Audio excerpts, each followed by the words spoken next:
ఓం సాయిరామ్. జై శ్రీరామ్. త్యాగేనైకేన అమృతత్వమానశు.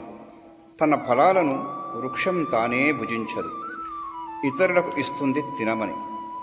గోవు తన క్షీరాన్ని తానే త్రాగదు, ఇతరులకు ఇస్తుంది త్రాగమని.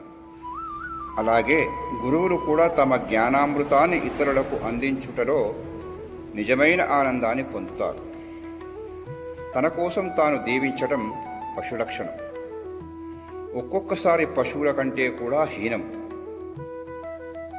భారతీయ సంస్కృతిని, సనాతన ధర్మాన్ని ప్రేమ మార్గములో ప్రచారం చేసి ప్రజలకు వాటిపై శ్రద్ధాసక్తులను కలిగించటానికి కారణజన్ములే గురువుల రూపంలో అవతరిస్తూ ఉంటారు.